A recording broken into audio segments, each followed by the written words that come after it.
love and charity to one another.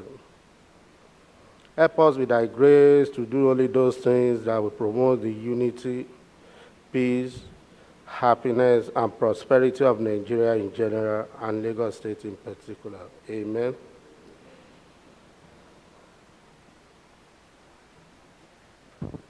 Good afternoon, distinguished colleagues.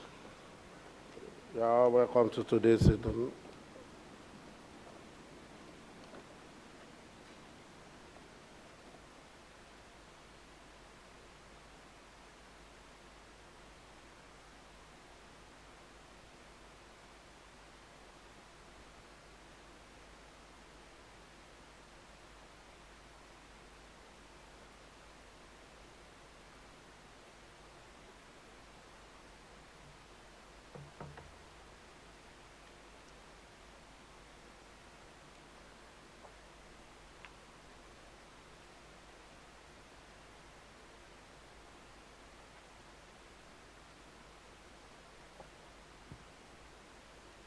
Let us go through the votes and proceedings of Monday, 28 September 2020.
Page 222.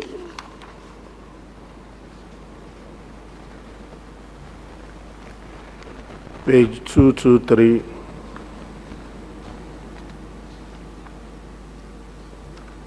Page 224.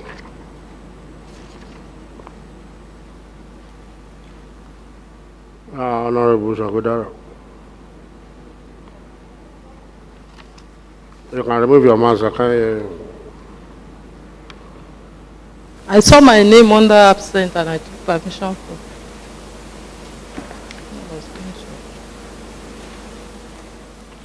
Mr. Clark, please address them. 224.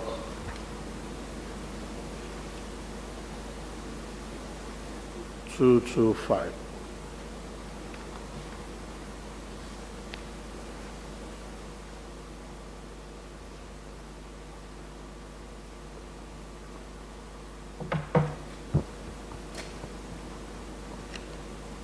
I have examined the fourth sub proceedings of Monday, 28 September 2020, and approval is here granted. Any message from the Governor, Mr. Clerk?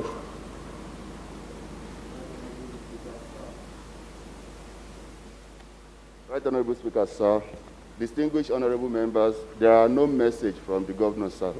Any other announcements? No, Mr. Speaker, sir, there are no announcements, sir. Petitions? None, sir. Matter of other public importance. Honorable Naim. Thank you, Right Honorable Speaker, sir.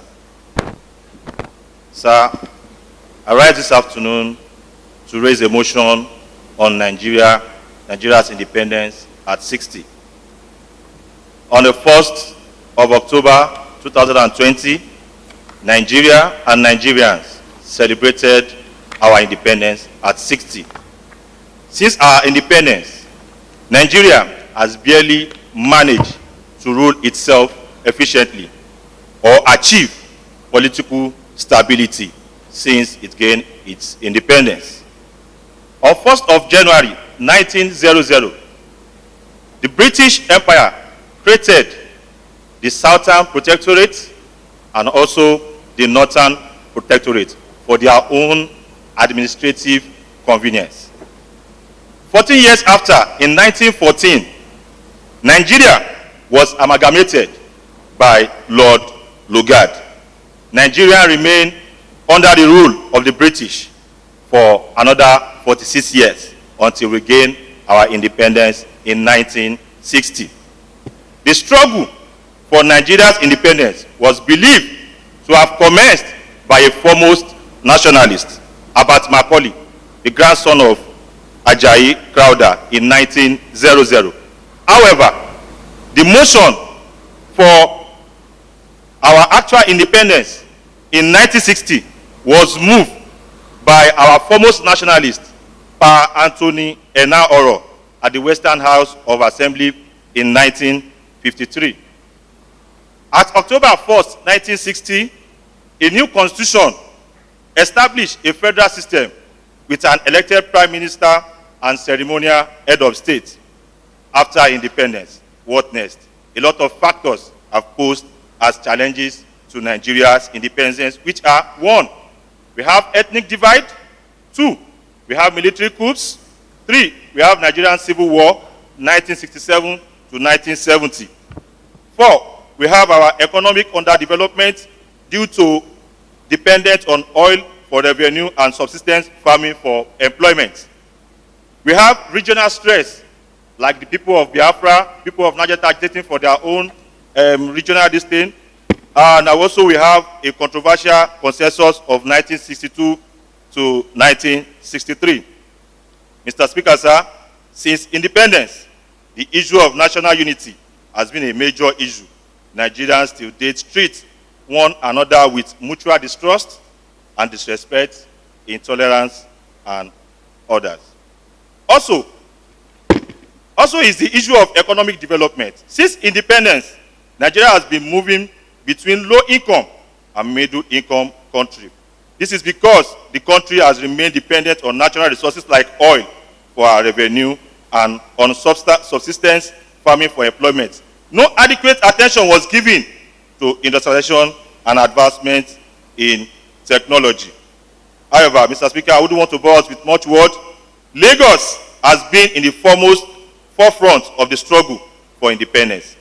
And the core principles of the struggle should be prioritized for Lagos to continue to retain its status as the leading state in the country.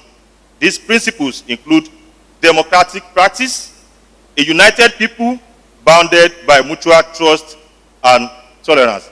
Mr. Speaker, sir, I want to submit here, but my prayer is this, sir. 1, to call on the President of Nigeria, President Muhammadu Buhari, to place higher priority on the unity of Nigeria in order for the country and our people to benefit from the gain of independence. 1. 2, to call on the Governor of Lagos State, Governor Babajide Olushola Sanwo-Olu, to provide policies that will uphold those democratic tenets and our founding fathers' objectives for independence.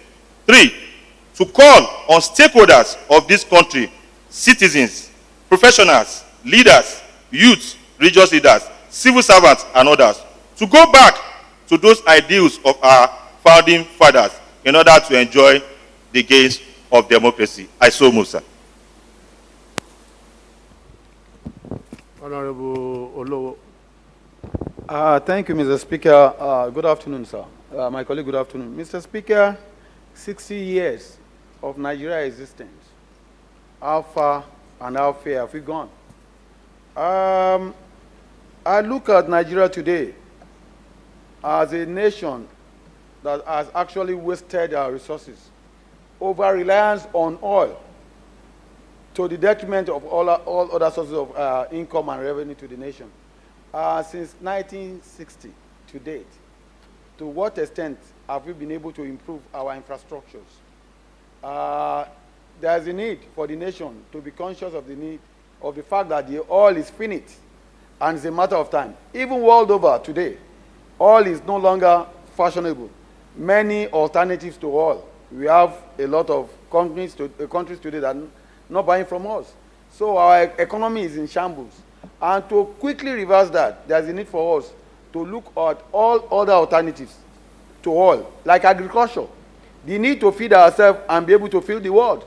That will increase our exportation and it will be able to sustain our exchange rate. Otherwise, what we have today is going to be a tip of the iceberg. When we are looking at exchange rate, I think it's about 460, 465 to naira to a dollar now. But if you don't reverse our way of life, and our appetite for foreign goods is one of the major problems we have in this nation. In the past 60 years, we have not been able to keep ourselves to local goods, but we always export. Then again, Mr. Speaker, there's what I call ethnic bias. Many countries today, when you go to Germany, you will not know whether the man is from north or south. But in Nigeria today, we are a bit ethnic conscious than being national conscious. So we need to come together and redefine our relationship. Be it a Yoruba man, Hausa man, Igbo man, we are one nation, one Nigeria. It is when we be able to be national conscious that Nigeria can be great. We should not be ethnic conscious any longer. A Yoruba man, a Hausa man, an Igbo man, we are the same thing until we are able to see ourselves as one. The injustice that has been perpetuated in this country, we continue in that matter. Lastly, sir, Mr. Speaker, there is a need for infrastructural renewal in Nigeria. Many states today cannot be said to be states.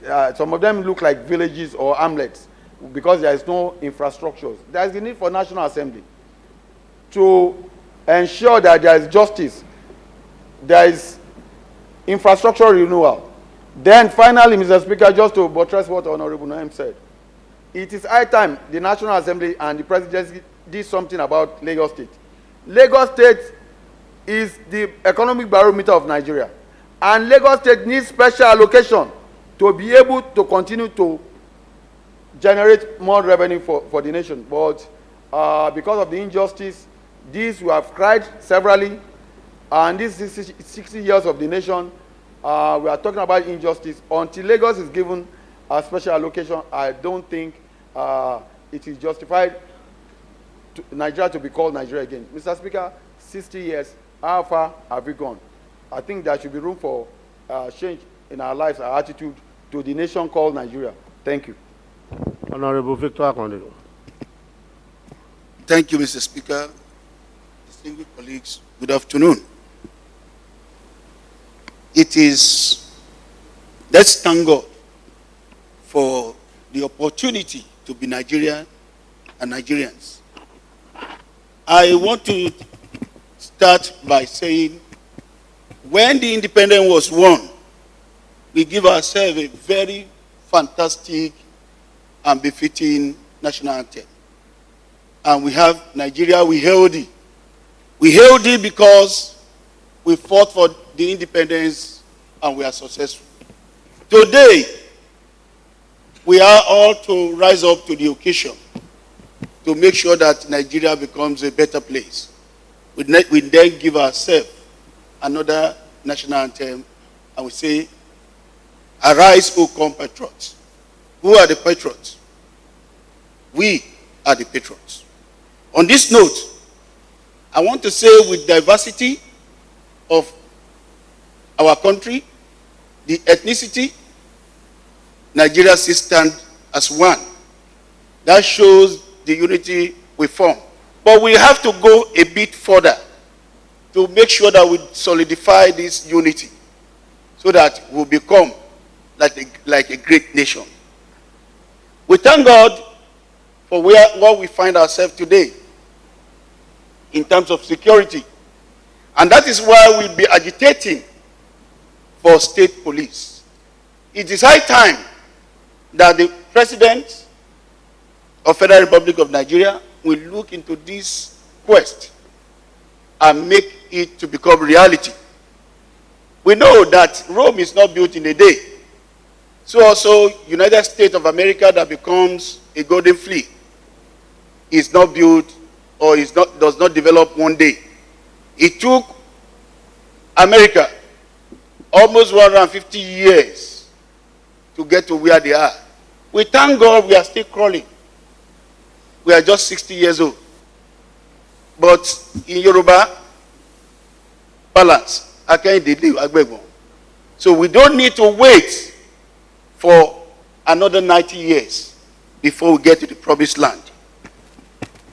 Again, when we look at the economy of Nigeria, in yesteryears, we solely believe in agriculture. And when you look at our economy, we have our naira then is called pound, and it is 2 pounds to our own money in those days, up to 70s. But today, it is in shambles. So it is high time we have to go back to the drawing board, to wake up from our slumber, to be able to detect and provide solutions to what has made us to become the way we are. That is to give back for our people, agriculture. There was no fuel, no petroleum, no gas, and we were making it, and Nigeria was a better place to stay. Finally, sir,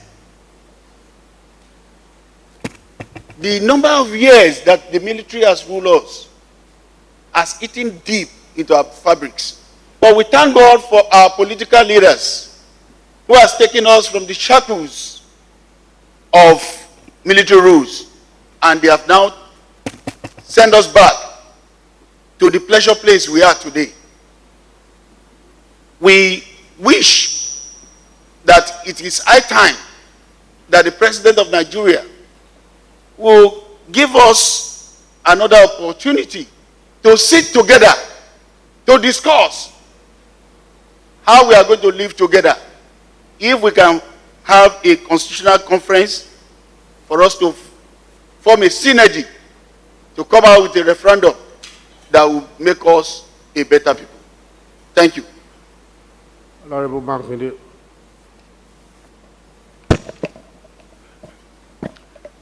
Good afternoon, the Right Honorable Speaker and my colleagues. I wish every one of us happy independence. My question goes thus: do we believe in the oneness of Nigeria? Do any one of us work towards being a patriot of Nigeria? And we will see that the formation of Nigeria has been 40 since the independence. The constitutional reform that was being made from the British constitution that we took was totally tilted towards the British constitution, and severally the British government have changed their own constitution. But each time we call for constitutional reform, we see one side will be in support of it, many other sides will be opposed to it. And if you go through our constitution, you will believe that what we have in Nigeria today cannot take us to promising land. We're only deceiving ourselves for being a Nigerian. If the constitution is not projecting us as a oneness that we can live together, there's no how we can do it, because we cannot live outside the constitution. And we will now discover that as a result of this, it now gives rooms to financial recklessness. When we discover oil, everybody knows what is Nigerian money to the pounds. But as a result of our own, as being a prodigal son, we squander all this money. Today, we are now becoming a child to dollar and to the pounds. We cannot say this is our true position of Nigeria to other countries' foreign currency. And then you now discover that our mainstay as oil has now becoming elusive as in the midst of commodity of wealth. What we've been using before the independence as agriculture has been bastardized, has been neglected. Individuals that are going to agriculture, when they bring up their own produce, how would they meet up the market demand? And then we don't have enough storage facility to cope with our produce. These are where we're supposed to be reinvesting. Rather than that, we squander all this money. Today, we have the level of our poverty level is getting more higher and higher day by day. Yet, the image of Nigeria has been battered everywhere. Even Ghana, for that matter, that we are the one that even rescued them. They are now throwing Nigerian all over. The South Africa that we fought for their independence, they don't want to see Nigeria today. Why? It's because all what we have, we are unable to harness it. Our diversity should be a strength to us, but rather, we are just misusing it. We use religion anyhow we want it to our own favor, and then the few that are in the corridor of power, they don't even cater for the masses. The masses, they are not even looking, they don't think or speak well of the elite.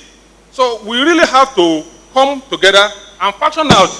If we need to even separate, we should separate in a more peaceful manner, so rather than living while the 5% will be in the custodian of our common wealth, while the 95% will be in abject poverty.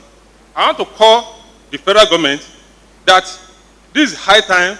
We need to call for the national conference where we need to faction the way we really want to live, rather than being fear or being this. Comfort is for us to really say our mind, and it can go in form of referendum where yes or no will come up. But all this one will not be accepted at the federal level. So I want to say that our constitution needs to be reviewed, and then we too, we must have a mindset that Nigeria is our own, rather than someone will be telling you, well, if you travel and come back, why do you have to come back to this country?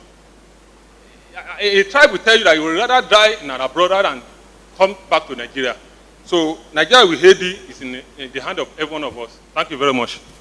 Honorable Desmond.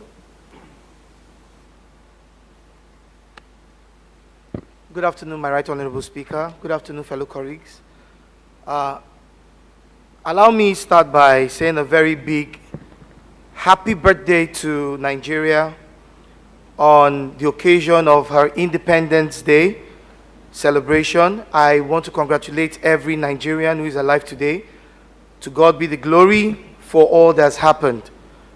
Sir, I also want to commend Honorable Nohim for this wonderful motion, and also lend my voice to the fact that the country indeed has very little to talk about in terms of her achievement in the last 60 years. That being said, sir, we thank God because we've experienced some form of growth in terms of our population, our will, our dominance in international matters, especially when it comes to Africa. But that being said, we don't have so much to talk about because Nigeria as a country carries a lot of burdens on her shoulder. Issues on ethnicity, tribalism, the huge gap between the rich and the poor. Our norms, our values, our culture, all has gone down. We have insufficient power supply, housing, shelter, food, that today we hope that wouldn't have been our issues to talk about in Nigeria. Roads are bad, infrastructure. But the fact that we have hope, 60 years have gone, we have hope that indeed a new day has come. I want to join my voice with those who have clamored that Lagos should be given that same status that we have in other climes. It's not just special to Nigeria alone. When you single out countries and states like Massachusetts, New York, nothing stops Lagos from being that. But without the support of the federal government, without the support of the National Assembly, we cannot take Lagos to that status. I think Lagos belongs to everyone, and we should see that today, looking forward, in this country called Nigeria, we can have the hope of being proud that a state called Lagos can transform this world and this continent called Africa. I want to ask and join my voice with some that have called for a national conference to talk about how our country should hold together. I think we should review these, and our country shall be better by the grace of God. Thank you very much, sir. Honorable Okonlawon.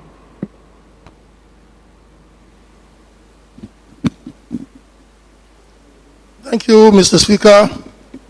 Honorable colleagues. Mr. Speaker, my mood this afternoon is that of pensiveness and despondency as I rise to talk about Nigeria at 60. It is so because of my high expectation and mental picture of what I believe and visualize about Nigeria at 60. At 60, I visualize that Nigeria should not be walking but running at a very fast pace. But alas, we are still crawling. At 60, I visualize solid governmental institutions working at autopilot. Lo and behold, all is epileptic. At 60, I expected full-blown infrastructural development and industrialization of the nation. Talking about water, electricity, roads, school, health facilities, and what have you. But unfortunately, we are still in work in progress. But on the other hand, Mr. Speaker, honorable colleagues, I am happy that the labor of our heroes past, our forefathers, has not been in vain. It's not in vain because we are still coexisting as one indivisible entity. It's not in vain because we are very resilient and still have faith in our work in progress platform that we are holding and trying. We're still trying to keep our head afloat, to raise our head above the water. It is not in vain because we still have Nigerians making giant strides all over the world. The likes of Professor Wole Soyinka, Nobel laureate, award winner, Dr. Adesina Akinwumi, the president of ADB, Anthony Joshua, the world boxing heavyweight champion, Adebayo Ogunlesi, the owner of Gatwick Airport and Edinburgh Airport in England, the Aliko Dangote of this world, Mrs. Folonsho Alakija. I must also mention some of the other giant strides. Our young lads competed in a competition abroad, namely Promise Inalue, Jessica Osita, Nwabuaku Osai, Adaize Onuigbo, Vivian Okoye. These are Nigerians that invented FD Detector. That's an app used to detect fake drugs by scanning the barcode. They won the competition against all odds, even with stiff opposition by their counterpart from Spain, USA, Turkey, Uzbekistan, and so on. Kelechi Madu is a Nigerian-born Canadian, alias Casey Madu. He is presently the Minister of Justice and Solicitor General of Alberta in Canada. Israel Adesanya is the UFC Ultimate Fighting Championship champion, and so many others whom are referred to as our bright and shining lights. On this note, Mr. Speaker, it can't be all tales of woes. We still have cause to glorify the Almighty God on our journey so far, and we have cause to strengthen our resolve towards achieving greatness in industrialization, technology, infrastructural development, and strengthening of our institution. Our situation is not irredeemable. We can still fix Nigeria. It is doable. I thank you, Mr. Chairman, as I align myself with the proponent of this motion and want to agree wholeheartedly with all his prayer. Thank you, sir. Honorable Kasu. Thank you, Mr. Speaker. Honorable colleagues, I stand here today to first commend the prime mover of this motion, Honorable Noim Adams. This is indeed the very apt motion that must be spoken much about. A lot of us may not have so much to say about Nigeria at 60, but what we could say is what we have been through over the last several years that we've had the opportunity to be in Nigeria. Charity, they say, begins at home. I ask this question today, Mr. Speaker, honorable colleagues. How many of us have individually, as Nigerians, been able to contribute so much for Nigeria to be better? The question is, however, rhetoric. But I stand here today to say that a large percentage of Nigerians that form the nation Nigeria are youths. How many of our youths have been able to stand up to the expectation? I want to use this opportunity, however, to now ask for the prime mover to possibly include in his motion a call on PMB to also call on the Ministry of Youth of this nation, Nigeria, to call for a review of the national youth policies, bringing it to current realities in the nation. However, just re-emphasizing what the other speakers have said, we need to go back to agriculture. Growing up, I knew agriculture was a unique way to show what Nigerians really represented. Peace, unity, strength, progress. We had it all. Where did all those values go? We need to get it back. That brings me, however, to Lagos. Lagos State, at some point, for many years, was the capital of Nigeria. That alone makes us deserve a special status. If we look at other issues that have been raised and have been mentioned earlier, Lagos obviously deserves that special recognition that must be brought to fore. Infrastructural development, and of course, I would like to use the current pandemic situation that had befallen the world to speak to us as a people, that it has given us an eye-opener to medical tourism. We can actually make our Nigeria, our country, a center of medical tourism by paying more attention to our health facilities to develop medical infrastructures for the benefit of the people as a whole. Because this coronavirus issue made us realize that we can do a lot of things back home here instead of traveling. Furthermore, Mr. Speaker, in terms of electricity, I would say today that we need power. We need to sort out power.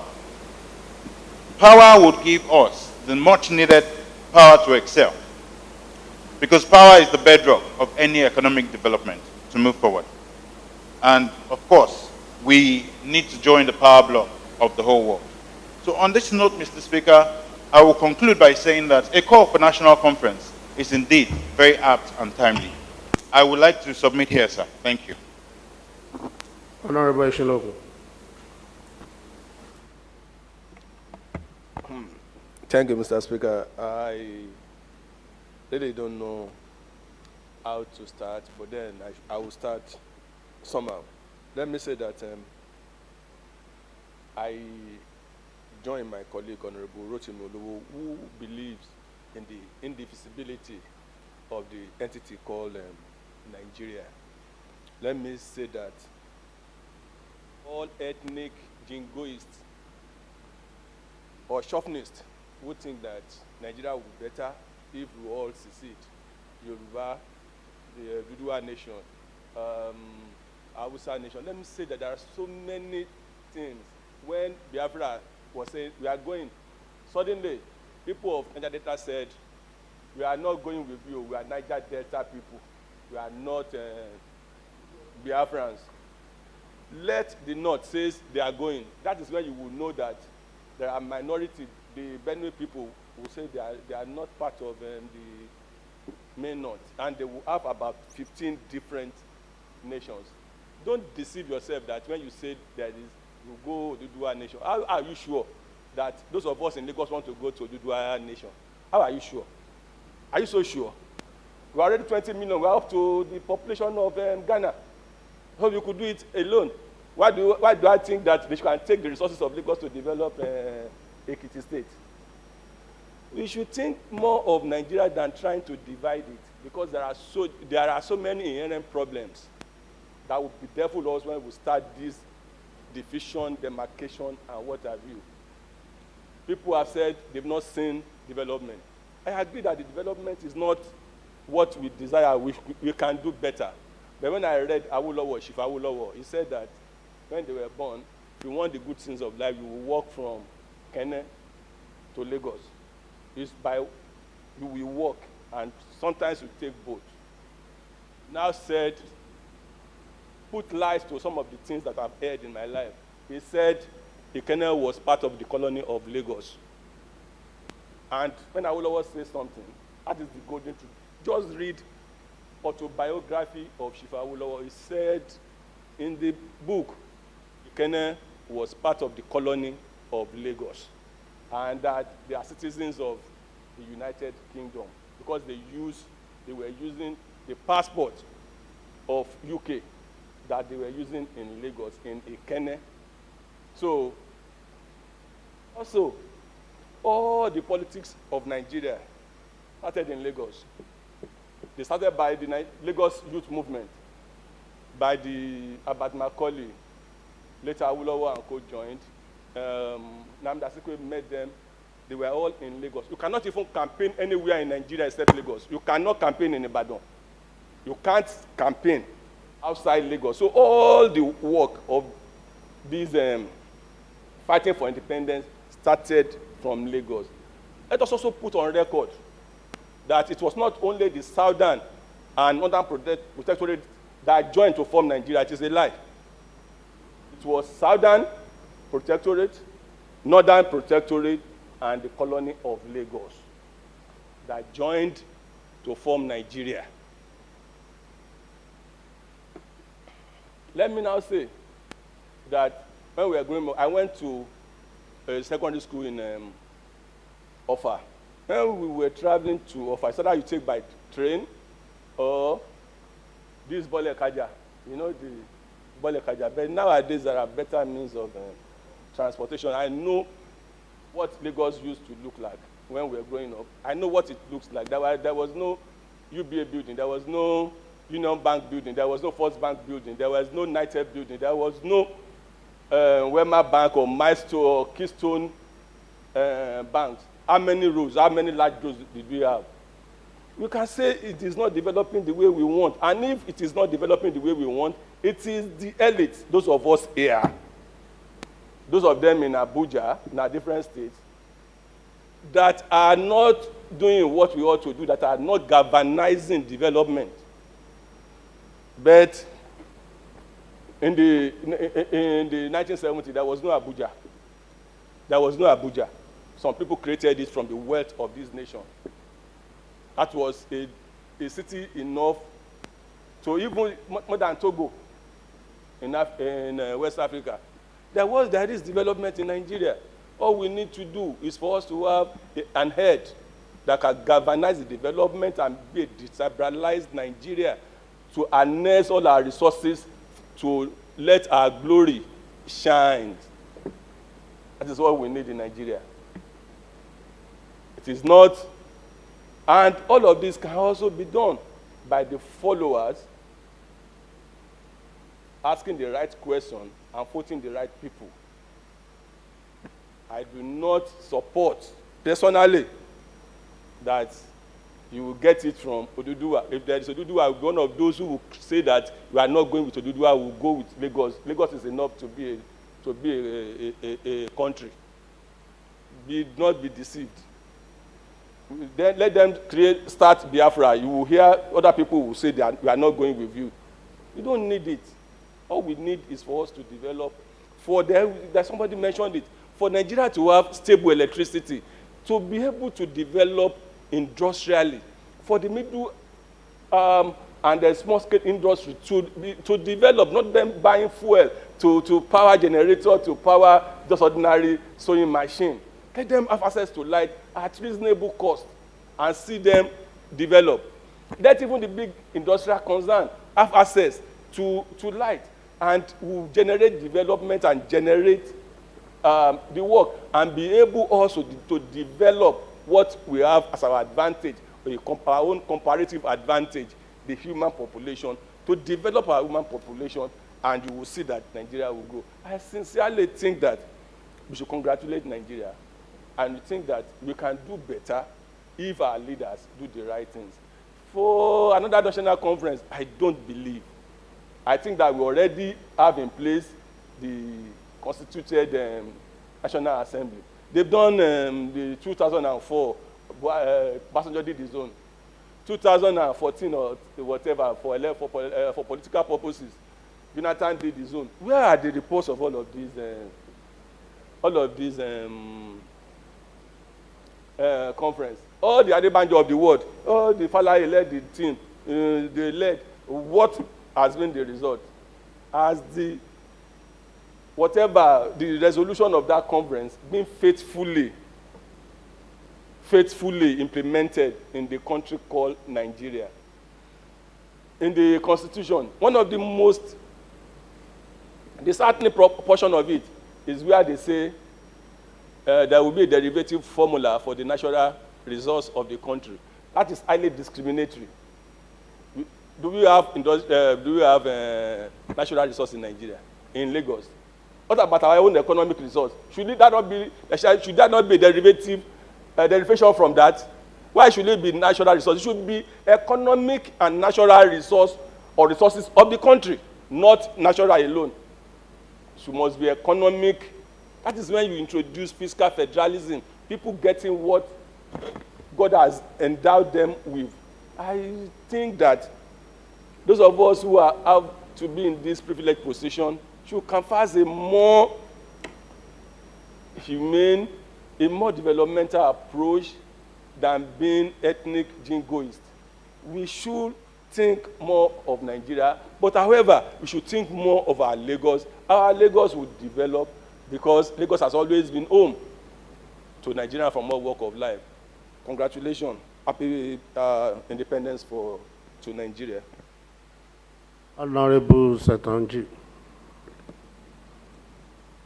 The Right Honorable Speaker, my colleagues, I want to say happy birthday with mixed feeling.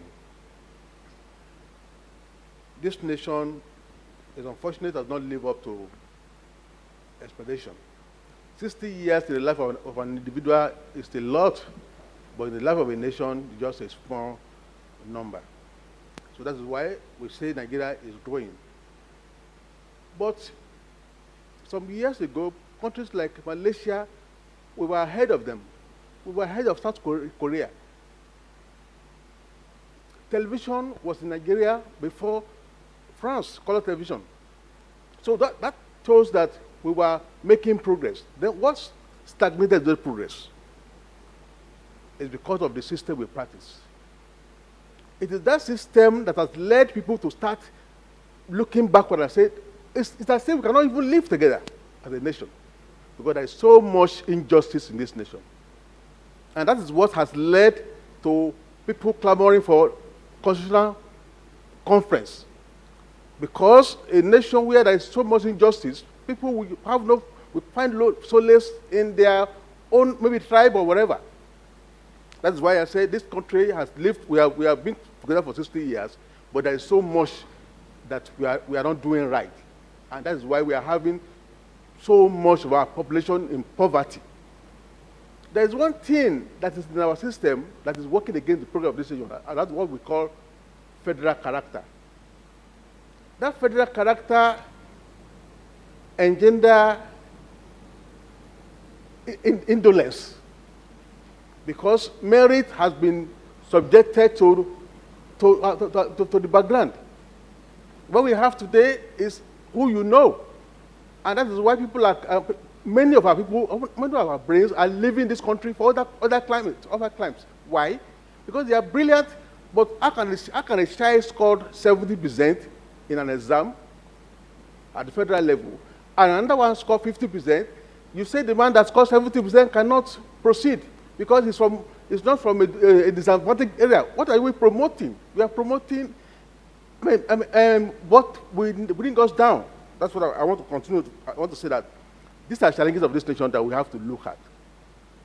And these things has breeded or has promoted what we have today as insecurity. Everywhere there is no security, no more security in this country. Some years ago, we used to drive in Lagos. In the 70s, we drive in Lagos to any part at any time of the day. Today, you dare not. These are challenges that we have to look at and find a way to better the lot of this nation. But if you continue to pay lip service to the unity by saying that Nigeria must remain united, of course, unity cannot be by force. It has to be a mutual understanding. We have to be fair to ourselves before we can actually promote unity. I appreciate the fact that we have 60 years, but I don't know whether the right question I'll seek your indulgence to also mention some major issues. Badagry Expressway was constructed in 1970, 1974, thereabout. Today, that road is in town, and it's a federal government road. These are challenges we are having today. That it's affecting our economy. Nigeria has the largest deposit of several minerals, but it's of no benefit to us. Why? Because we are not doing what is right. So those are the challenges we have today. That is why I am an apostle of national conference. We need to sit down and rediscover ourselves, because there are challenges in this country unless we don't want to face the truth. So on this note, I am happy to some extent that we are 60 years old, and I pray that we live together because there is strength in number. But we cannot live together by force if things cannot be done right. Thank you very much, sir. Honorable Lumo. Good afternoon, Speaker. Thank you for the opportunity. And let me say one thing that will stand us as God that the Muslim call Allah is in Nigeria. Because it's not in Nigeria, probably will not be there today in 1914. And we were put together under Ramadan, where the Southern and Northern separate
Africa is the largest economy.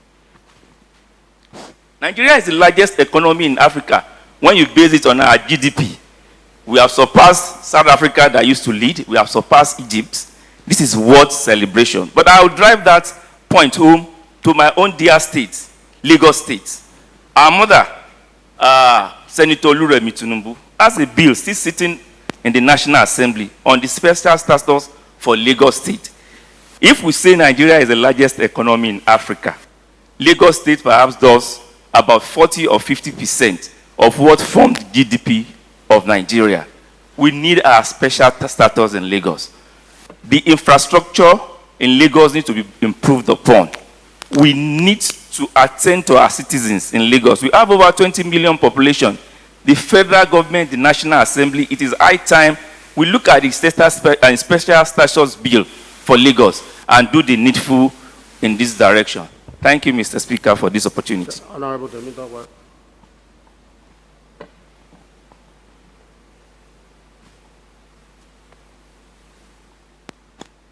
The Right Honorable Speaker, distinguished colleagues, good afternoon and happy independence. Mr. Speaker, more than ever, I'm happy to celebrate independence because I spent the day with you. The second stanza of our national anthem says, O God of creation, direct our noble course. Guide our leaders right, help our youth the truth to know. And the last part of the anthem also says, to serve with heart and might, one nation bound in freedom, peace and unity. Since 1960 till date, Nigeria struggled with independence and freedom. Until this moment, we are still struggling with freedom. Nigeria is the strongest country I know, and I'm proud to be Nigerian. Mr. Speaker, who is Nigeria? We are Nigeria. Nigeria does not exist by itself, but the people that make up the country. Mr. Speaker, in this House of Assembly, we have people that are older than Nigeria, and they are the same set of people still in power. The problem is not Nigeria. The problem is the leadership of Nigeria. Mr. Speaker, when the Constitution has given rights to whosoever becomes what, as much as the highest echelon of power in the country to be president, and the certificate for qualification is SSCE. What do we expect? Mr. Speaker, the Constitution of the Federal Republic of Nigeria, as popularly said, Section 14(2)(b), the welfare and the security of the people is the priority of the government. Till today, Nigeria has struggled with the issue of security.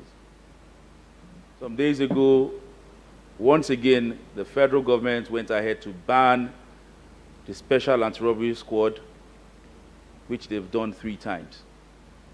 These are the same set of people that are supposed to protect lives and property, but they have killed more youth than ever. Mr. Speaker, our country, beloved country, is blessed with mineral resources, with the best brains. The power of any country is in the human capacity. And we have that, and we've seen that in this nation. Mr. Speaker, the economic development of our country lies with us, not with the books. It is us that are in power. Mr. Speaker, I'm very happy to celebrate Nigeria because I'm Nigerian, and I believe strongly we can achieve more by putting forward the best of the best, those who understand democracy and those who fought democracy for us. Mr. Speaker, we deserve more in Nigeria, and I know we can do better. But the change we require begins with you and I. I so submit. Thank you. Honorable Shao.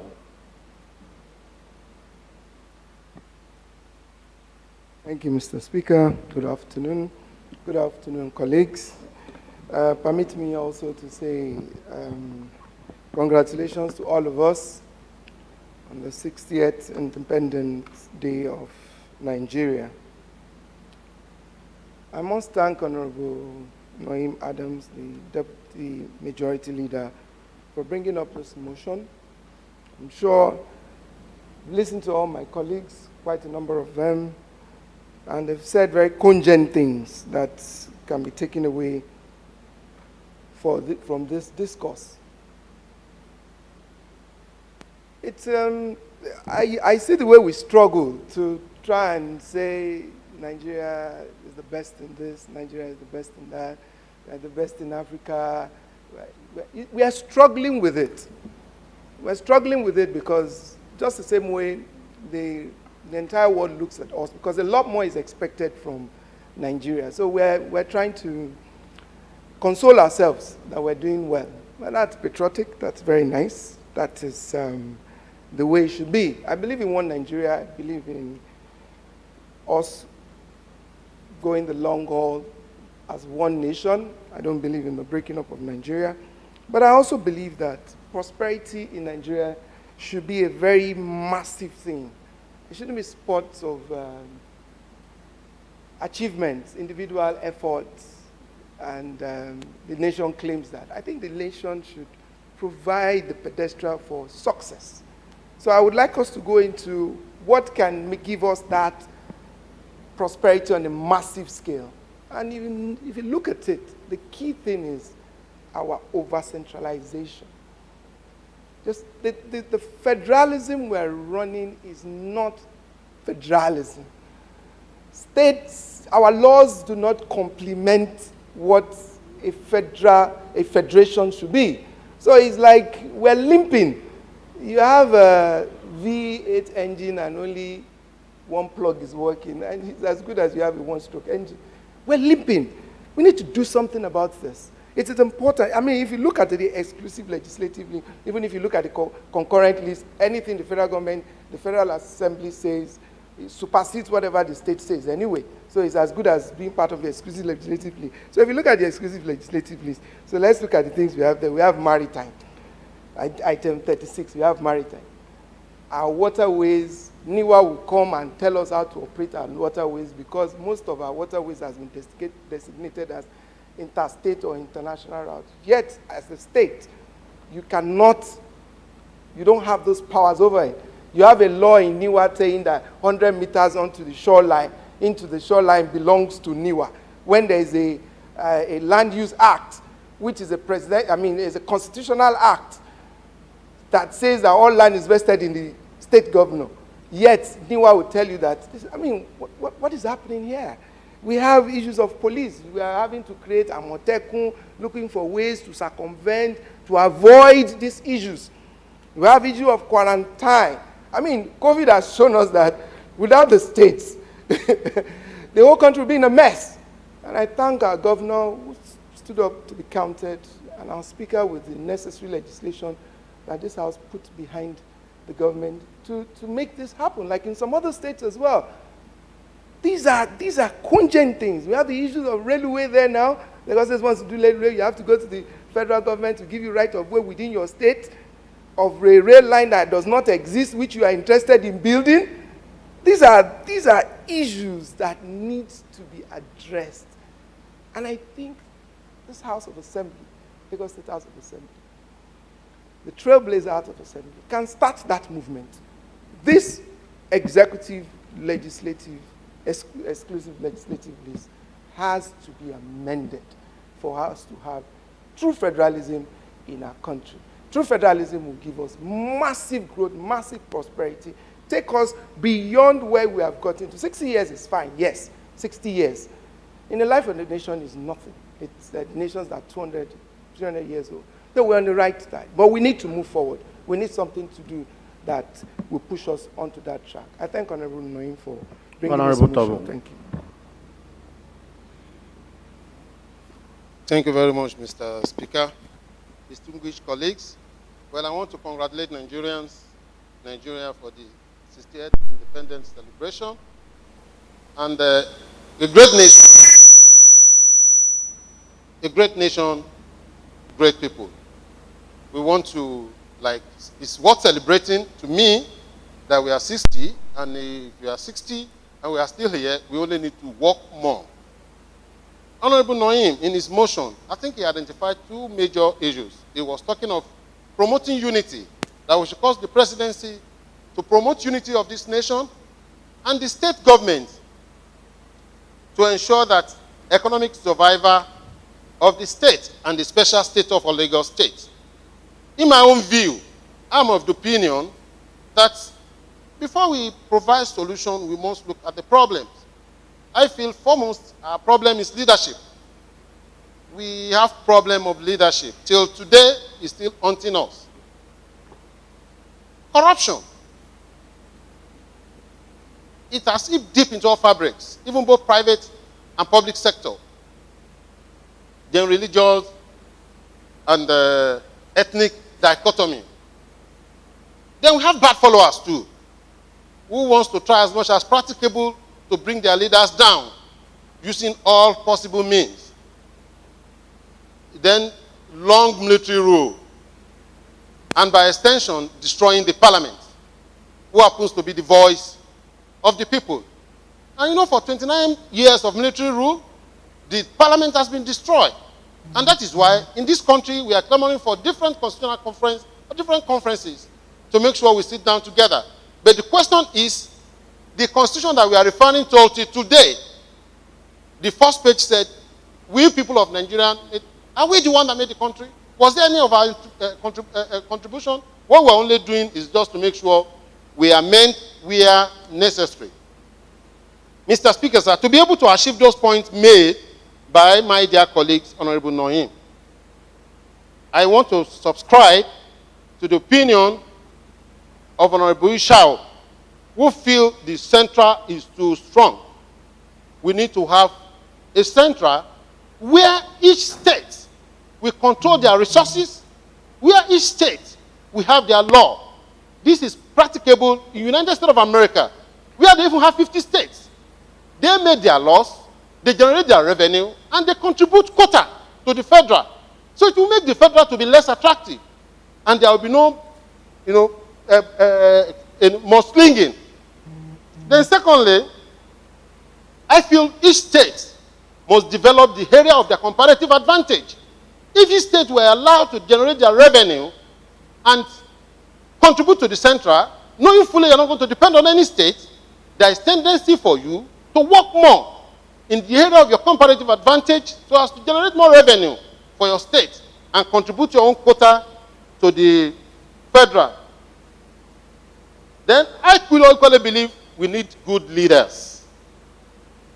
People come out, they want to vie for the position of the presidency. The question is, do they have the competence? Do they have the capability? Do they have the technical know-how? Are they exposed to lead the nation? Here come, we are running towards 2023. A lot of people are coming out. We know the best leader who can do it. Without mentioning name on this parliament. We knew quite sure how he turned this Lagos state to the signation of all high. We know how where he moved the state to the center of excellence. Where we now, they now look at us as a shining example. So, Mr. Speaker, distinguished colleagues, I feel we need to work on this to make sure that the central is weak. And come 2023, let's work and put a leader that will restructure this country and move this country to the next level. Please, Mr. Speaker, help me mention that leader. Thank you. Well, the last person at the back, finally.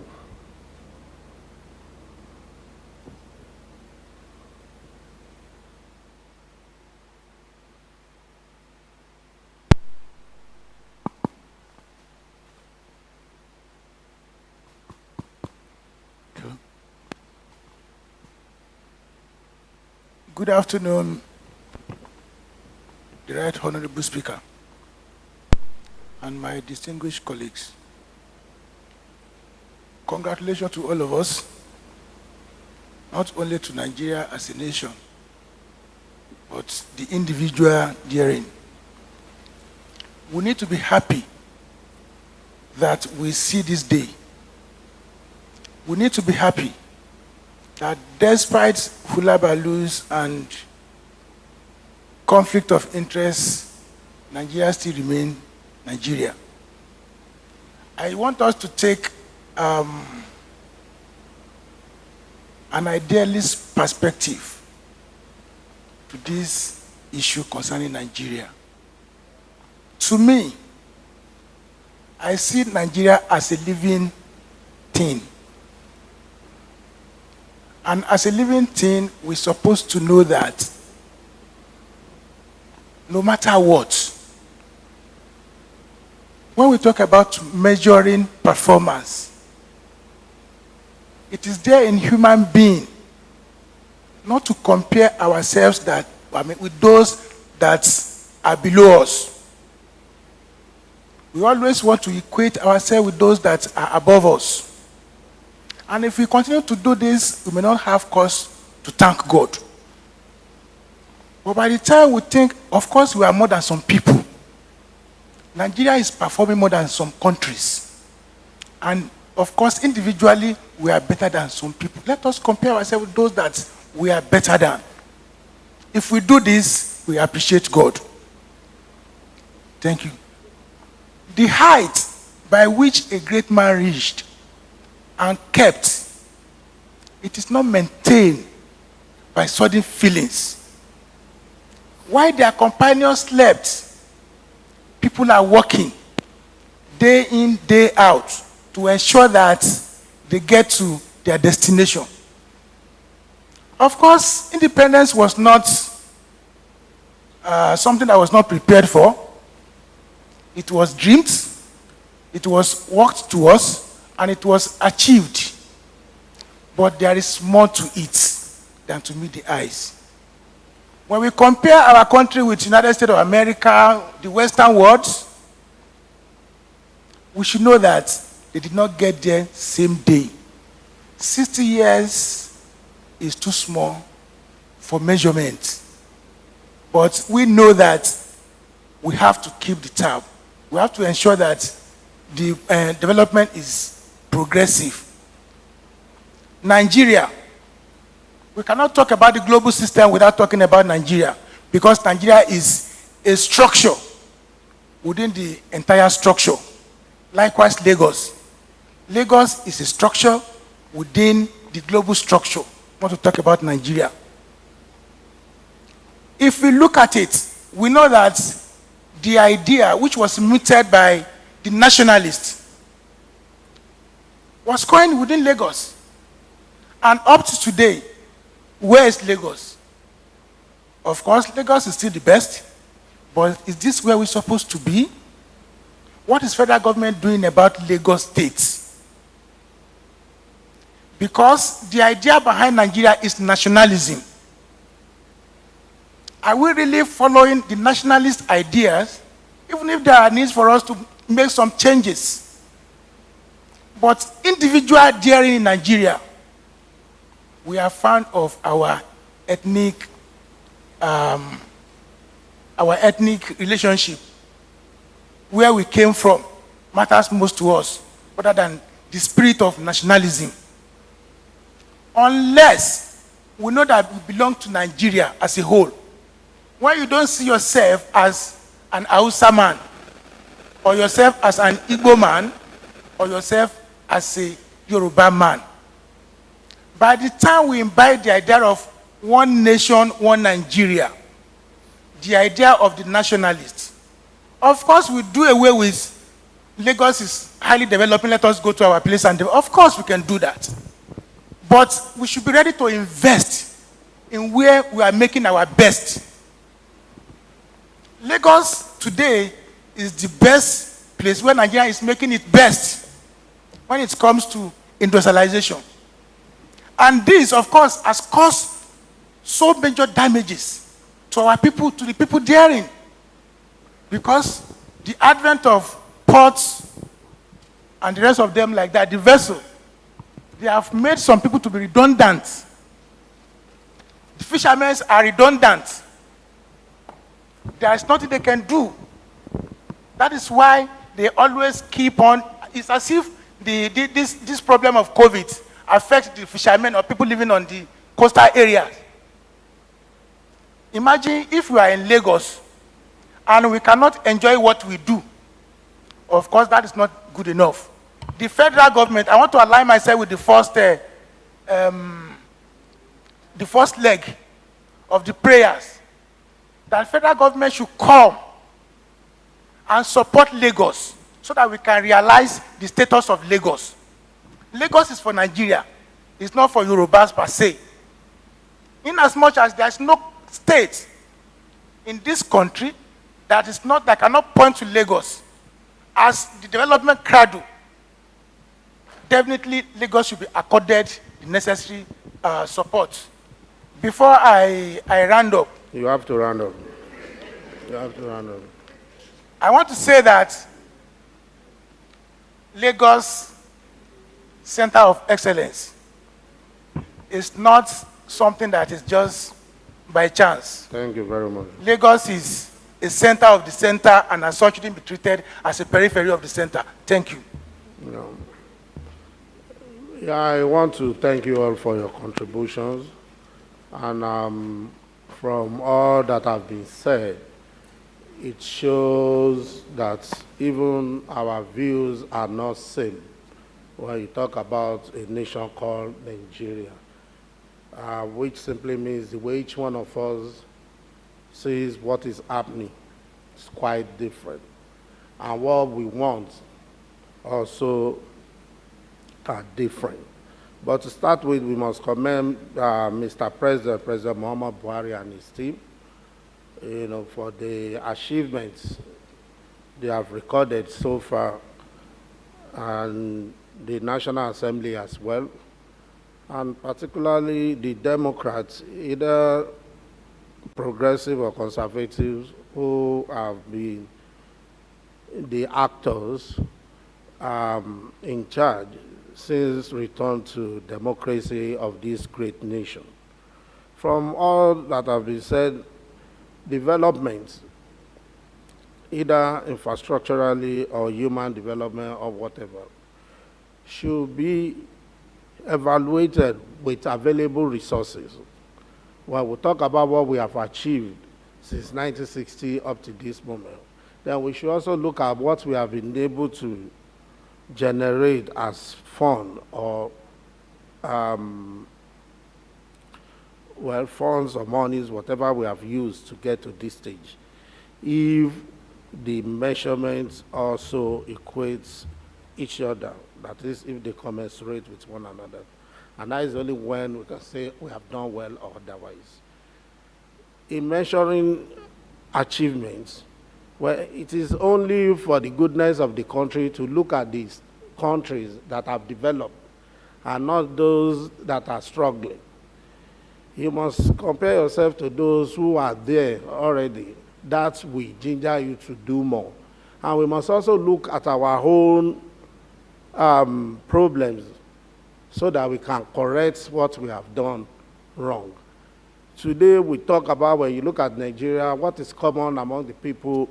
You talk about poverty, you talk about lack of infrastructure, you talk about unemployment, you talk about inflation, you talk about lack of qualitative education and also.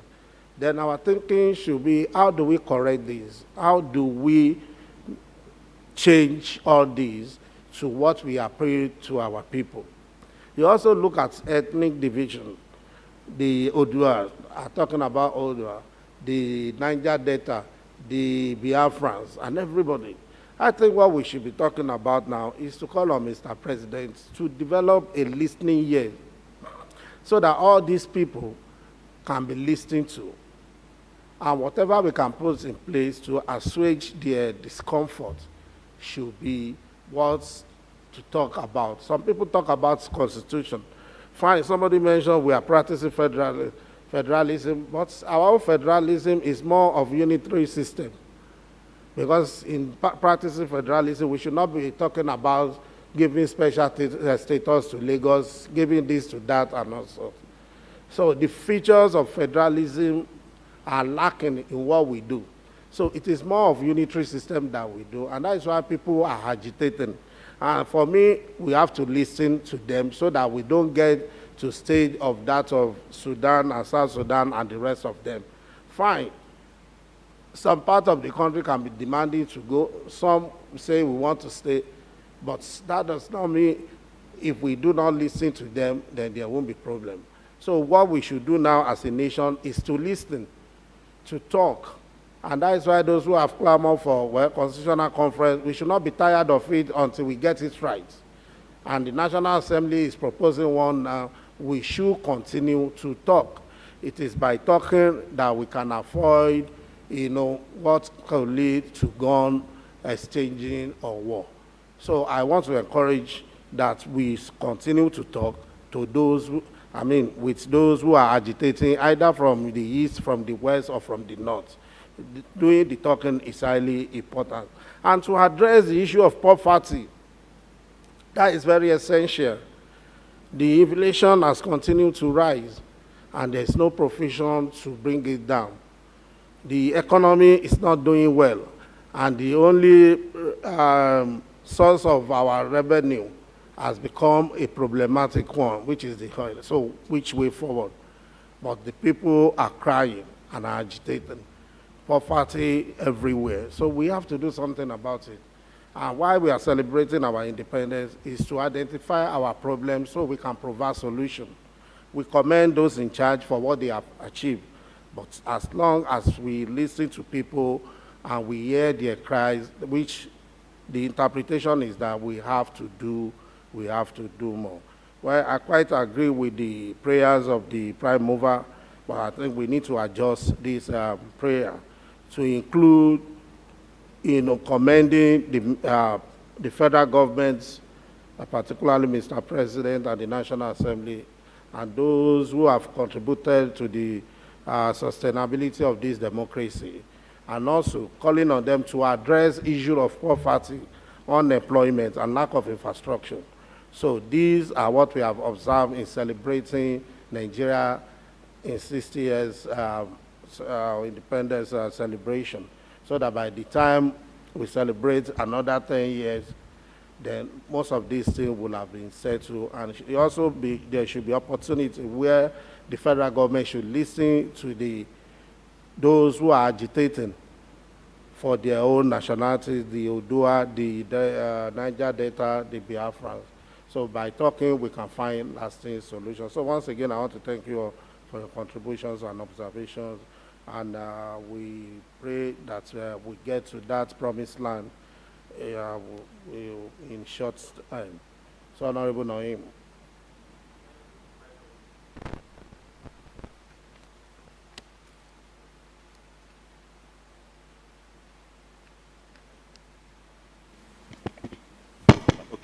Thank you, Right Honorable Speaker. As amended by you, sir. But I just want to include what Honorable Isha said, that we should call on the National Assembly to amend exclusive list in the current constitution review. Just if permitted. Well, they are doing that already. I don't think that is necessary. There is process for constitutional amendments. Okay, sir. So it's for us to submit our own position. Okay, sir. As amended by you, sir. What is it about amended? Okay, sir. To call on the President of the Federal Republic of Nigeria to commend and congratulate the President of the Federal Republic of Nigeria on the occasion of the 60th independence of Nigeria. Again, to congratulate and commend the Governor of Lagos State on the occasion of 60th independence of Nigeria.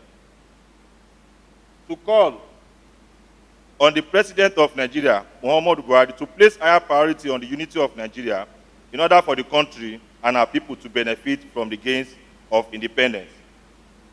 To call on the Governor of Lagos State, Governor Babajide Sanwo-Olu, to prioritize policies that will uphold those democratic tenets and that our founding fathers' objectives for independence. Sorry, Honorable, you let me interject you. Okay, sir.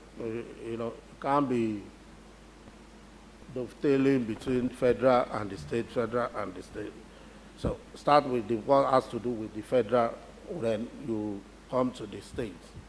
Oh? Okay, sir. And you capture all we have said. We commend the President, the National Assembly, and the those who have played prominent role in sustaining our democracy from 1999 to date. Well, particularly, let us be partial, our own leader, Asiwaju Bola Ahmed Tinubu, and the rest of them. Then calling on him to listen to the agitators who are seeking for, ethnic, independence, and also they take it leg by leg. Thank you, Honorable Speaker, and sir. Pay attention to eradication of poverty, unemployment, lack of infrastructure, and provide provision of qualitative education. So, Thank you, Honorable Speaker, sir. That's why I said, as amended by you, sir, because you are the most experienced lawmaker, and you have been assisting me for long, sir. Okay. Maybe probably as just as rightly amended by you, sir. Thank you. Thank you very much, sir. I so move. Honorable Tomo. Thank you, Mr. Speaker. I rise to second the motion as moved by Honorable All Noye. in favor, say aye. All in favor, say aye. Those against, nay. The ayes have it. Mr. Clark, kindly put the resolve of the House together and send to appropriate quarters.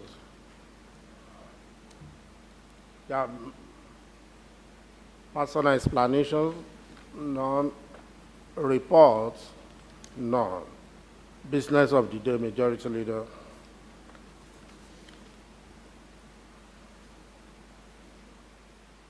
Right Honorable Speaker, distinguished colleagues, on the other paper for today, we have of Assembly Bill number 19, Lagos State Public Complaints and Anti-Corruption Commission Bill 2020. Mr. Speaker, I move that this bill be read for the second time. I so move. Honorable Desmond. Thank you, Right Honorable Speaker. I rise to second the motion as moved. All in favor, say aye. All in favor, say aye. Those against, nay. The ayes have it. Mr. Clark. The Right Honorable Speaker, sir, distinguished honorable members, it is my honor and privilege to read for the second time a bill for a law to establish the Lagos State Public Complaints and Anti-Corruption Commission and for connected purposes. Thank you very much, sir. Yeah. Honorable Lowe. Thank you, Mr. Speaker. Thank you for the Independence Speech and celebration. Mr. Speaker, this bill is the best that ever happened to any state in Nigeria. It is law to establish the Lagos State Public Complaints and Anti-Corruption Commission. This is the only bill that will guarantee the rights and of Lagosians. I've gone through the 53 section bill, Mr. Speaker. It talks so largely on how to complement the provision of the Constitution, as amended, 1999 Constitution amended, Section 14 to be precise. It talks about the rights of an average Lagosian, because it has, in one of those sections, it has 3 departments. It will establish 3 departments. Departments on public complaints, Department on citizens' rights, and Department on anti-corruption. Basically, this law stands to assist an every Lagosians. Because if you look at investors in Nigeria, or small and medium entrepreneurs in Lagos State today, they are all afraid of our public officers. The cost of doing business in Lagos is great. Then you cannot go out of your house and guarantee you're coming back because of the activities of the public officers. Be it police, be it army, be it SARS. And this bill is to protect an average Lagosians. A helpless Lagosians, this bill will protect his life. This is what I will call independence gift to all Lagosians. Because with this bill, the right of an average citizen is protected. And there are ways to lodge your complaint. Because in each local government, this commission will be represented. So you have access to justice. It's not that you have to travel from Ekpe to come and submit it in Lagos. Obviously, there will be one of their desks will be at Ekpe local government. This will help a lot of people. the agony they are facing in Lagos. And we as politicians, their representatives, this is the only time, this is the only bill that will be able to protect, to tell us that we are just doing our jobs. Because the essence of representing them is to protect them, to guide them against evils. Even in the areas of contracts, this bill prescribes what will be done in case somebody, through contract, you extort money, probably you didn't do what you're supposed to do to the state. You are going to be penalized. I see this as the EFCC version in Lagos State. Because the commission that will be able to guarantee the rights of the people and be able to tell the public officers how to operate. Because of the atrocities in Lagos State today. We cannot say you are going out and you are coming back. Mr. Speaker, the investors will be in love with this bill because it will guarantee their investment in Lagos. The small and medium enterprises will be protected with this bill. Mr. Speaker, everything about this bill is great. In fact, I need to add that after being committed to the committee that even a one-line charge should be given so that they can have, first-line charge should be given so that they can have the autonomy they deserve, so that they will not be begging one of the ministries before they can operate. And again, Mr. Speaker, I believe that the chairman and other 4 members, they're supposed to be every 4 years or 5 years. We can't say chairman 5 years and other members 4 years.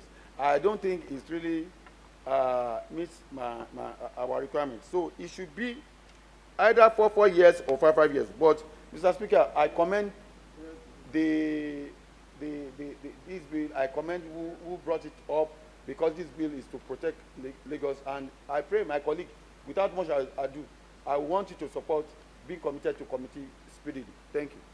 Honorable Akonde. Thank you, Mr. Speaker. This bill is a wonderful bill, and I want to take us through some of the. It is apt and very germane. It gives room for public complaints. The bill is model, a little model, some of the sections which actually take cognizance of the public protection law is modeled on a kind of on the Act of 1893 of England, which we adopted in 2004, and later was updated in 2010, so that the public officer will also be protected, and is a kind of immunity which was enshrined in 2008. That is for the federal government, the governor and the president. But people thought it was only the governor and the president that has immunity. The public officer too has an immunity. And the public officer is explained in section 318 of the Constitution. And that is where I'll say the bill is germane and is very, very important. It gives, it provides a means of accountability, as it created an anti-corruption department in that bill. It is people's-oriented, and it allows the general public that feels that they are aggrieved to the way they are governed or the way they run the affairs of the government to quickly go lodge their complaints, and it will be looked into. Section 7 talks about the independence of the commission. That is to allow them free hand so that they will be able to carry out their duties. Section 8 talks about the duties of the commission, while Section 14 talks about the general functions of that commission. Also, Section 15 talks about the limitation, because there is no way you have to function and there won't be any limitations. What they can do and what they cannot do, especially when it comes to a matter that is before the House of Assembly, or a matter that is being handled by the executive, or any matter that is within the office of the court.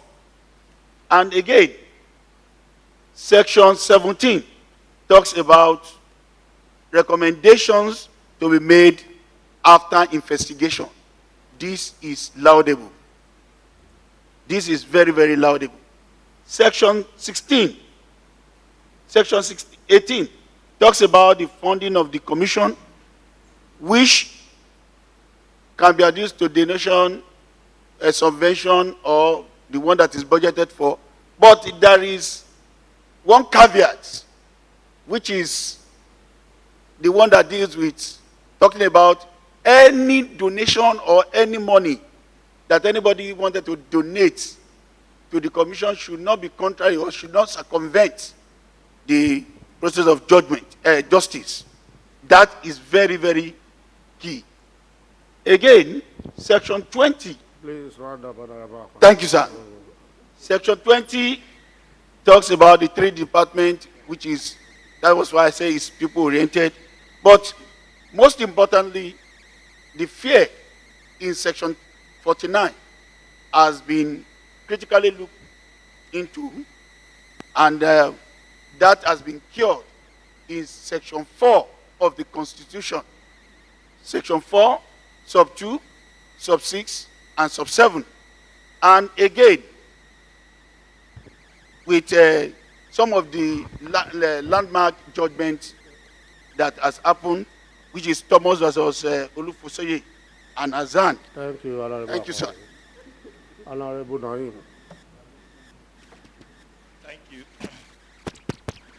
Thank you, Right Honorable Speaker. Like Honorable Lowo said, Mr. Speaker, sir, this bill is one of the best bills that we will debate upon in this night assembly.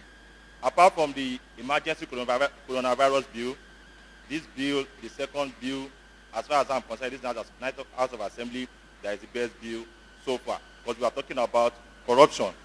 Mr. Speaker, sir, corruption is a global phenomenon all over the world, including Nigeria.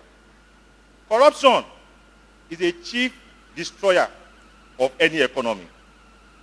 Corruption undermines the rule of law and good governance. Corruption is a major factor of Nigeria's underdevelopment. Mr. Speaker, sir, if you permit me, that according to the latest anti-corruption ranking in 2019 by Transparency International, published in January 2020, Nigeria ranks 146 out of 180 countries. That is, we are 34th most corrupt country in the world. These 2 steps lower from the 144th rank in 2018, the 36th most corrupt country. The leadership newspaper of 30th September 2020 reported that the federal government weeded out 25,000 ghost workers. In 2012, Nigeria was reported to have lost an estimated $400 billion to corruption since independence. Mr. Speaker, sir, all I want to say is this. I want to support this bill. This bill is the best bill. If this bill is passed into law, it will restore the confidence of 22 million Lagosians, and it will restore the confidence of our investors to show that we have a good governance in Lagos State. Thank you very much. I support this bill, sir. Honorable Ishao, 2 minutes. Thank you, Mr. Speaker. Mr. Speaker, you have done it once again. This is a very ingenious bill, I will call it. Very ingenious. And it's going to go a long way because it is going to solve a problem that has existed in every system in the world, but some places have tackled it, so now we are trying to tackle it. And by God's grace, this bill will solve that problem in total. 2 sides, public complaints, anti-corruption. The public are going to have a desk, a body dedicated to their complaints about government and other things, but most likely government. Now the complaints are on the streets, it's just in the rumor mill, grapevine. We are creating a desk where people can actually make this complaint. Then when it comes to corruption, corruption is not only stealing money or taking money. It's using the legitimate resources at your disposal illegitimately. So this has also provided a platform, saddling a body with investigating, where people can go and complain and they can invest, even of their own volition, they can investigate those issues. So you are putting teeth to an existing laws that into existing laws that are buried in criminal code and several other laws. This is actually putting teeth to that particular law. You have it talks about collection of gratification. It talks about even people offering bribe and so on and so forth. So it tackles it in total. However, there's some things I believe we should also look at while we're looking at this particular bill. Rights of people need to be protected. I like the fact that you have that table for rights of bills. Then the court, there's some sentences. I don't know how to put this, but the best way to put it is that it says minimum sentence. So there's no maximum. So when it says a minimum sentence of 6 months, it means the person can get 10 years or 20 years. So I think, I believe it's in the drafting that we'll have things like that. Things like quorum and so on and so forth should be looked at. But that is in the committee that will look at it. I think I want to ask my colleagues to support this bill and let it. Honorable Ajari.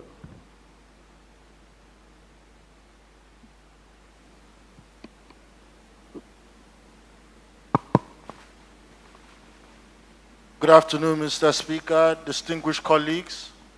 I would also like to lend my voice to this bill as a very apt bill. I think we've seen many bills like this or laws like this before in the past, specifically in foreign terrain. I believe it was in 1959 the Singaporean governments decided they want to eradicate corruption as well from their nation. And they came up with 4 pillars, 4 beautiful pillars, which included tougher legislation, better laws, and what I think this bill is aiming to address for us here in our own culture and climate here in Nigeria, which is judicial public service. I think what this bill has encapsulated is how it's allowed the general public, the average Nigerian, the average Lagosian, to interject and intercept in the matters and the affairs of the government. They now have a facility or a way to make their complaints known in a judicial way, in a way that can be recorded for future reference. The best thing that I saw, that I noticed in this bill is that if any of the agents who work for the commission decided not to investigate a particular case, they had to put it in writing and explain why. Because I believe that these incidents that we've looked at in this particular bill has helped us to particularly encapsulate or directly target the issues that affect us dealing with each other as Nigerians. We all know the elephants that we have in our room when we deal with each other one-on-one. We all know how sometimes our culture gets in the way of progression and development. But this bill seeks to cut that all away.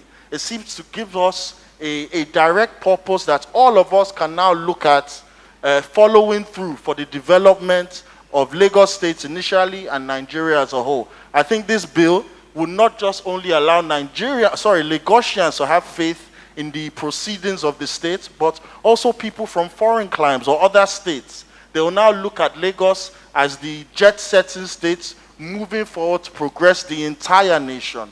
That is my submission. Thank you very much, sir. Honorable, can you read yourself? Thank you, Right Honorable Speaker. Like what others have said, it's a very good bill. I just have some observations which I believe the committee, will implore them to look into, like the tenure of office. So if it's going to be, when the chairman of the commission is having 5 years and others are having 4 years. So if it's going to be 4 years, let it be all 4 years. If it is going to be 5 years, it should also be all 5 years. Likewise, on the meetings and quorum, they said at least they should be meeting once in 2 months.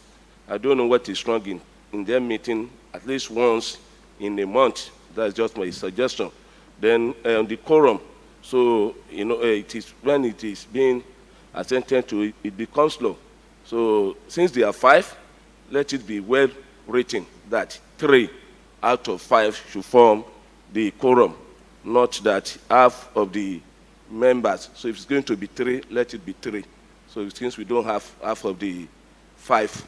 And then this other one that they talk about on section 14, I like this very, very well. It has been the centralization is there.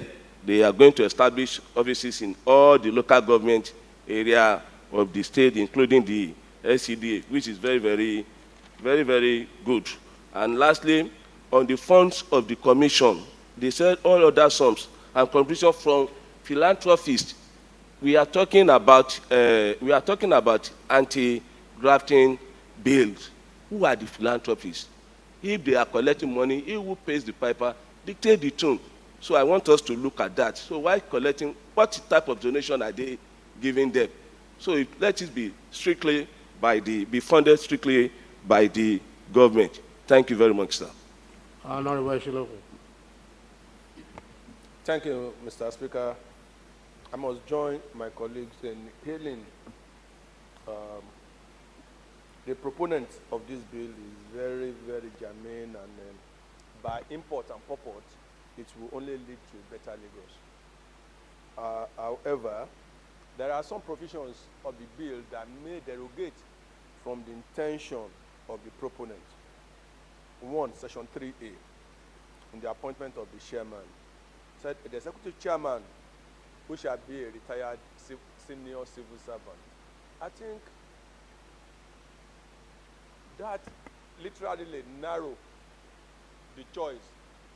Whereas with the abundance of talent that we have in Lagos, we could do better. There are incorruptible personalities. There are those whose job is mainly fighting corruption in the society. There are retired judges and what have you. I think the appointing authority should be left to the discretion in this matter rather than narrow it down to the senior civil servant.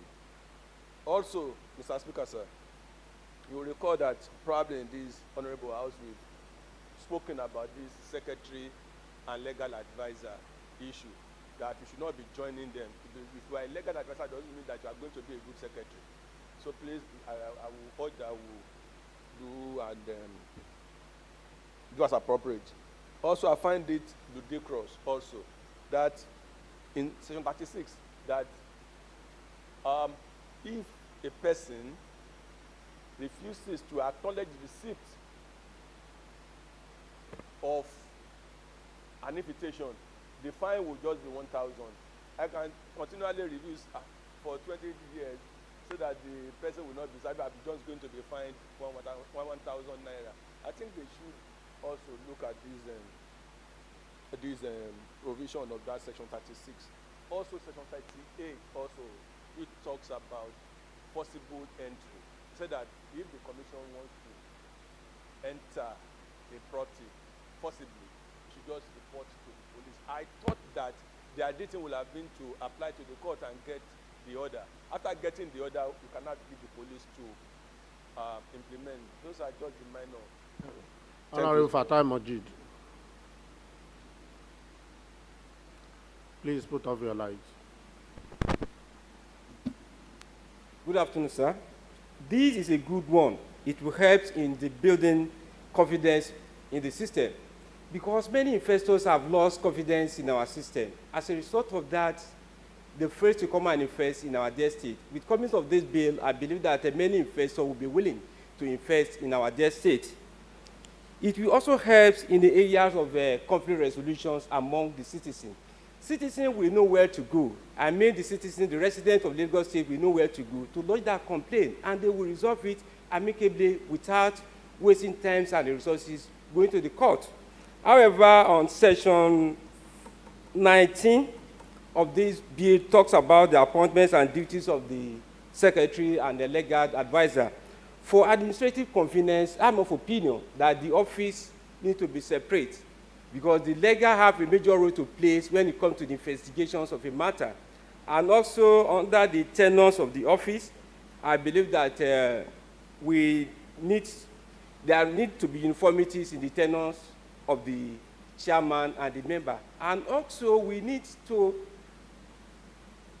state the categories of the people that want to be the members of that commission. I'm of opinion to have a legal as a member and auditors who can be assistants in investigating the matters when it comes to the issue of the corruption. Thank you, sir. Lastly, Honorable Jude.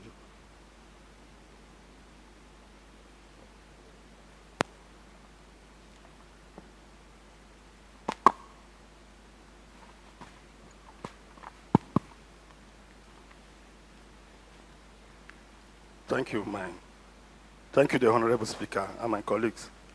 I also want to align myself, especially with this bill, because for me, it's going to help in fighting corruption in the system, especially in the state. It will give us the confidence that we need. And for me, I see it as the ICPC version stroke EFCC laws we have in the federation, in the state, which is a good one.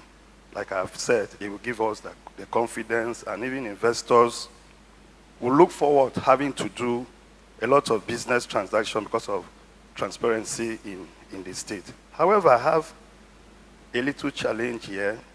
If you look at Section 8 of this bill, subsection 3F, where it's saying, sorry, if you permit me, let me just read.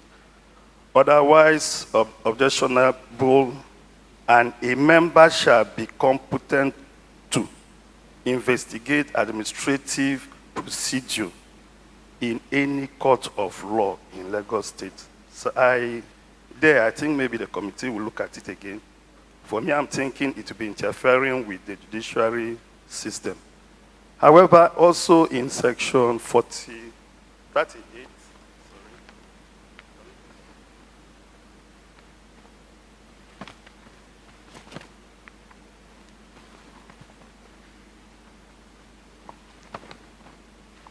Section 37, sir, where you say failure to appear after receipt of invitation.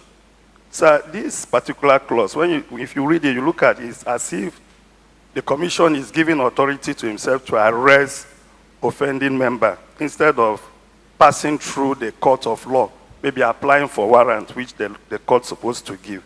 So I believe we should look at that aspect so that the needful can be done. Then, on the same vein, if you look at section 42 as well, where it says any person who, A, refuses an officer access to any premises or fails to submit to a search by the police or a person authorized by the commission.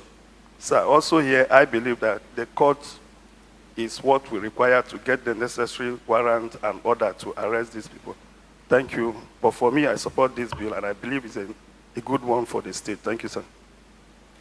A bill for a law to establish Lagos State Public Complaint and Anti-Corruption Commission and for connected purposes is hereby committed to House Committee on Judiciary to report back in 2 weeks. Majority Leader.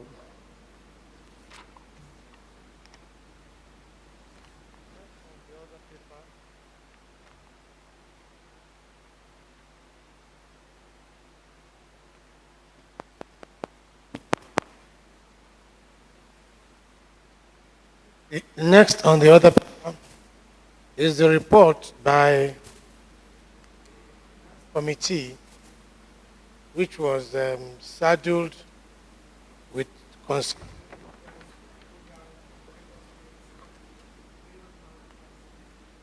line and blue line projects with cash reserve.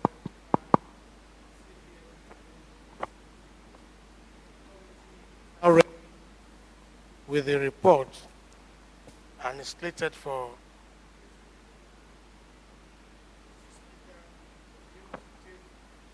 the report of this committee. I wish to move that the House dissolve to committee of the whole. I so move. Honorable Makinde. Mr. Speaker, I rise to support the motion as moved. All in favor say aye. Those against nil. The ayes have it. Honorable Low. Thank you, Mr. Chairman, distinguished honorable members.